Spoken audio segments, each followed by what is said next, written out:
Good morning and welcome to City News 24/7. I'm Faiza Amin. Monday was a day of political intrigue at a level we haven't witnessed in a very long time. And just before the end of the business day, Justin Trudeau and Donald Trump struck agreement that would ward off tariffs for at least 30 days. Let's bring in Glen McGregor, who is in Ottawa. Glen, this was something we were watching throughout the day because things seem to be changing by the hour. But everyone is pretty much asking the same question today. Now what? Now what is exactly the question, Faiza?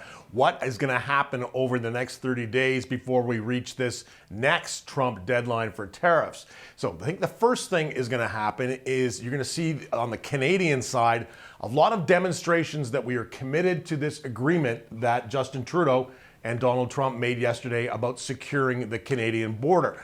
Most of the stuff that was in that announcement yesterday was things that Canada's already done.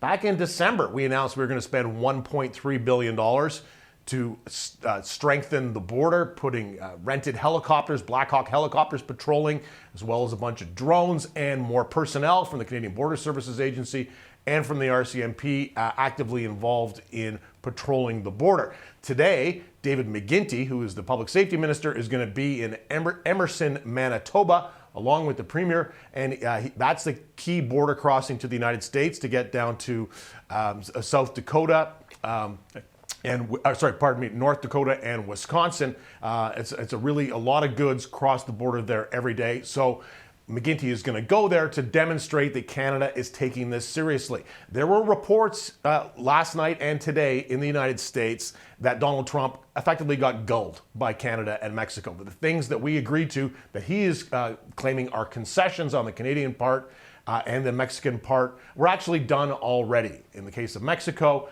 part of the agreement with Claudia Sheinbaum, Mexico's president, and Donald Trump was that Mexico would put 10,000 soldiers on its border. Well, it's already done that. Agreed to do that with Joe Biden to actually put 15,000.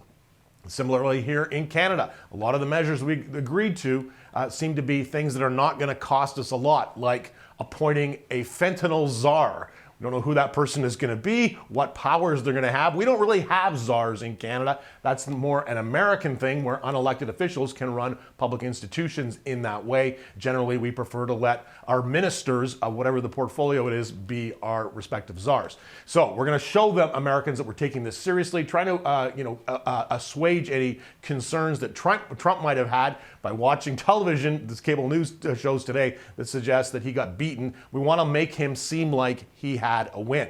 Then we start looking towards the negotiation.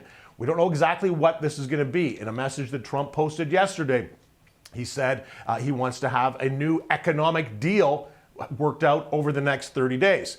Well, of course, we have an economic deal with the United States and Mexico. It's called the USMCA. It used to be called NAFTA, and it got modernized and updated during Trump's first term at his insistence. So are we now going to open up the hood on USMCA, tear it apart, rebuild it? Or is it going to be bilateral deals? Are we going to have a Canada-US deal, and then there will be also separately a US-Mexico deal? We really don't know how this is going to take shape. We don't know who's going to be negotiating on the Canadian side, and we don't really know what the sort of the terms of reference for this is. What deal are they going to be hammering out? Is it going to be more along the issues of patrolling the border, stopping the flow of illegal migrants from Canada into the United States, although that we know is a fairly small number of people every year, as well as stopping the very small amount of fentanyl that travels from Canada into the U.S. I think the other thing that's going to be interesting too is looking further ahead. What does Canada do now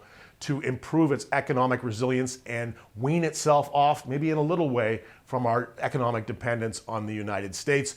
We already saw some of this over the past couple of weeks, people talking about a need to build new pipelines, create new markets other than the United States for Canadian-made energy products, oil, gas, electricity, natural gas, a big demand for that in Europe right now. Is there a way to do that easily and quickly? Then there's the issues of interprovincial trade barriers, which a lot of folks have raised in the last couple of weeks as being something that impedes our economic success.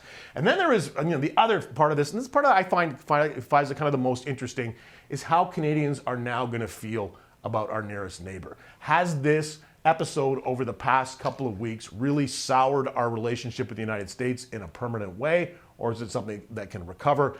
Interesting to see today, Newfoundland's Premier Andrew Furey down today announcing a Buy Newfoundland, a Buy Local campaign for Newfoundland. I think you're going to see a lot of that. We saw Canadians over the past couple of days actively deciding to go into the grocery store or the department store and buy Canadian products rather than American products. I think that is something that could continue at least for another month, Faiza, until we get this entire trade and tariff issues finally worked out.